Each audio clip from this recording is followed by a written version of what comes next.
think of how you consume media.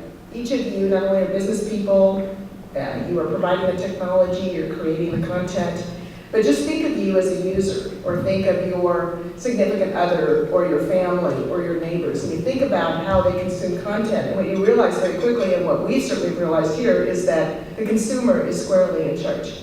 And you think about it, and from our perspective, it used to be that we would produce a newscast for 5 o'clock.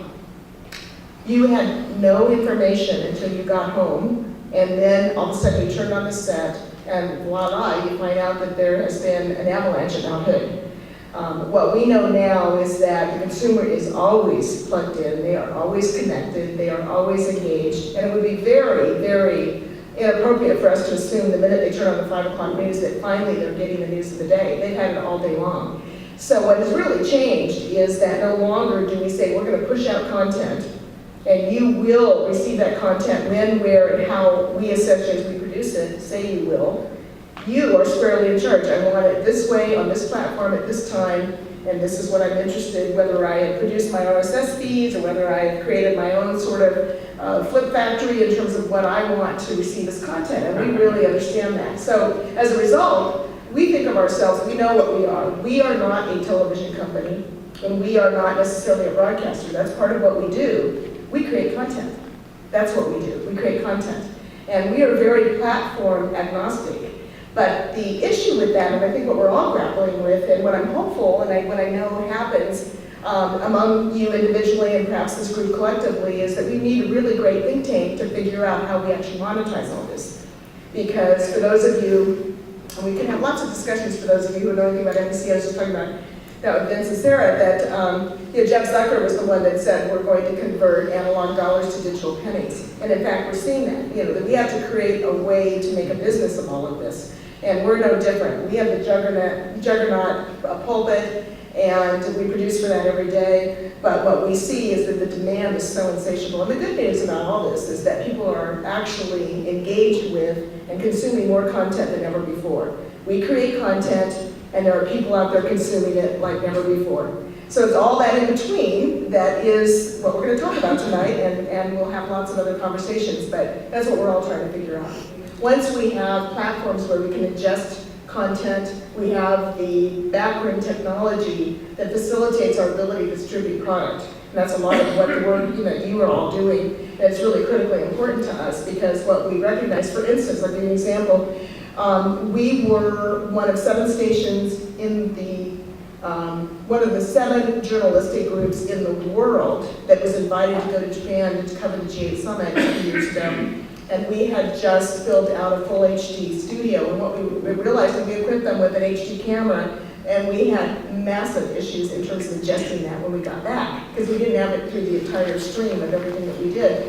And so, again, it's obviously facilitating having the tools. But part of it is also when you do field reporting, as we do, so we go out, we do field reporting, you have to be able to then be able to post that content, make that content available immediately. This sounds so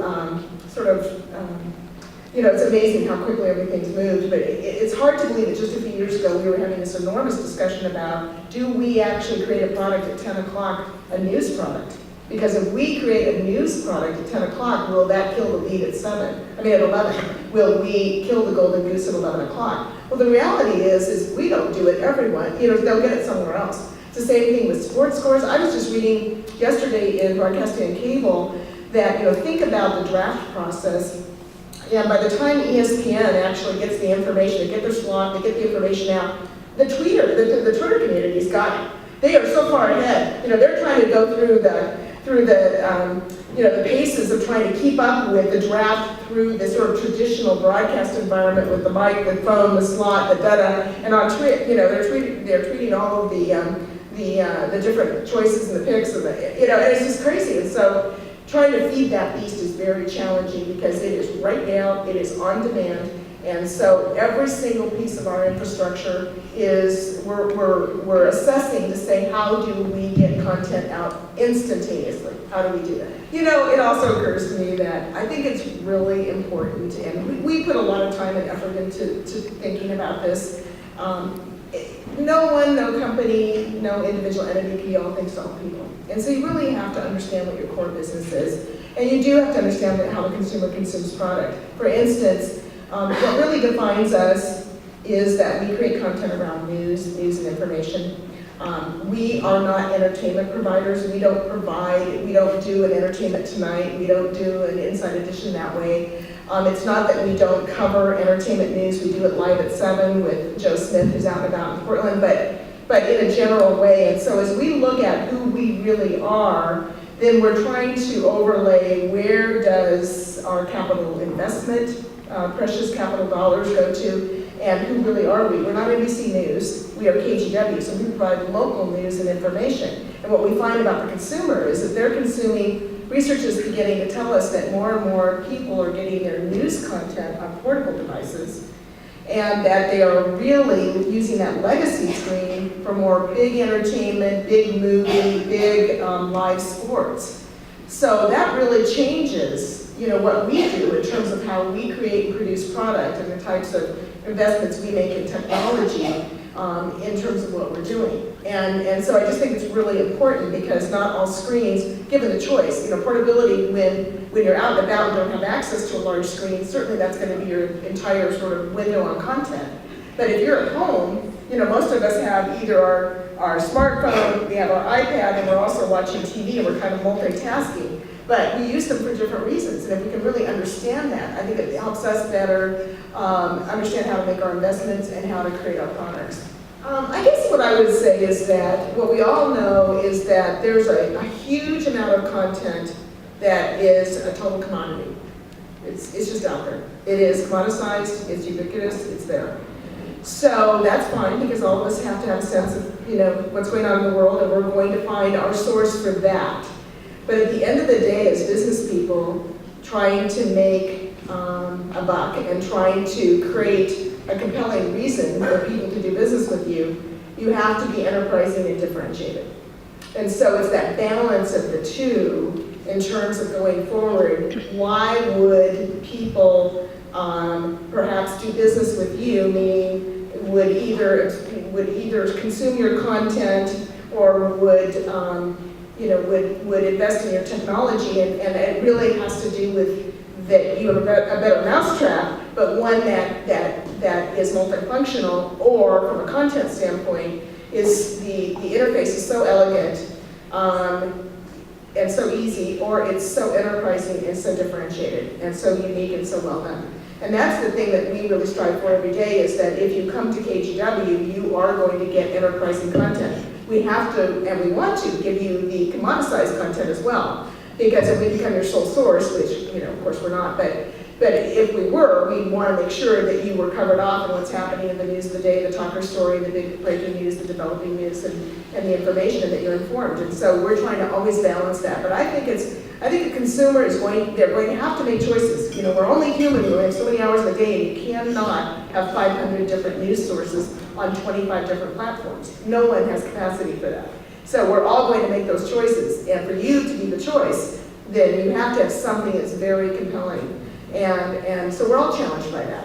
Sort of that notion of the long tail, which digital is really allowed for. It's allowed to have just amazingly very rich content for a very niche audience. And that, didn't used to be any kind of business model that anybody could do. So as much as the Oscars are fairly, there's a significant amount of people who love the Oscars or engage with that. Yeah, okay, there you go. But on the bigger scheme of things, to put all that effort against what might be the return, meaning how many people want 12 different camera angles of every single Oscar presentation, it's great, but the only way that that's made possible is through technology. And it's the long tail of the digital, platform that really allows for that, because and that's what's been so great with the proliferation, I think, of media in general, is that you have all these sort of siloed content areas that, regardless of topic or subject or interest, there really can be compelling content because the cost has come down, and frankly, the point of entry for anyone to get into it is pretty low. And if you have compelling, originated content, then there's an audience, and so that's the opportunity. It's pretty phenomenal. I was wondering what opportunities you also saw to maybe produce programming here in Portland that really goes out to, you know, a larger audience, like a national audience, you know, using some of these technologies for streaming content. Well, Graham from NBC is going to be producing here. I think that's really interesting. I mean, I think that there are a lot of things that Portland, we have to look at what's unique and differentiated about Portland, define that, and then seek out the audience nationally to be interested. I mean, I think it comes also to define that before Fred Armisen does, right? Yeah, exactly. But you know, you just think about, I've been in a number of environments and sit on a lot of boards, and for instance, just the absolute amazing growth of China. And, 95% of the consumption of the world is outside the United States. And if you really concentrate on the BRIC countries, which are Brazil, Russia, India, China, and you say that if we have a core competency here of building green, and we have that core skill set, and in fact, a lot of architects from China come over to try to learn these practices in a business-to-business, B2B kind of way, if there was a way to create some sort of content that helped, at least in an introductory way, that would expose our core skill set in this community to the world and would create a business there is opportunity. So you just have to seek out those unique and differentiated things. I mean, I will say, if we can only live up to the reputation we have in the New York Times, clearly we have a stringer in overdrive and they talk about our foodie culture all the time. And so there must be something there, right? But, beyond that, there are some other very core niche things going on, certainly. It seems to me that probably a lot of your local advertising revenue comes during the day parts that's NBC supplied content. And it seems to me that all the networks are trying to wean, either subtly or not so subtly, the viewers away from television to viewing their, directly on the iPad, and maybe they'll have some little 10-second commercials ahead of the show. Are you concerned about losing that viewership over the long term and losing the revenue? I mean, is that something that... It's actually interesting that you say that. One of the first things that Brian Roberts and Steve Burke did at Comcast when they acquired NBC, and it's amazing that they got into this level of granular detail. I mean, it really shocking in a way. But they were looking at the formats, and they themselves said, why in every primetime show do we drive people to either Hulu or NBC.com or someplace else other than what they're currently viewing? They said, stop, no more. And so I think there is a recognition that, okay, we've now migrated all these viewers to Hulu. Okay, now what is that business? How does that create the R&D and the development dollars for phenomenal, highly produced product?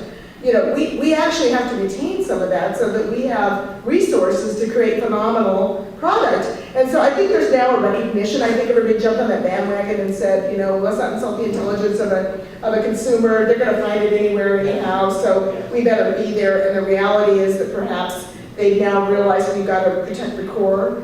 And so I think there's a recognition of that now. Even ourselves, we will only recommend that people go to KGW.com from our over-the-air product. We really have additional raw product, some sort of compelling content online that adds, it's not the same thing. But what we've also learned is there's this 360-degree marketing relationship, which we're finding that people that only come into KGW.com, in fact, there are ways to move them to KGW.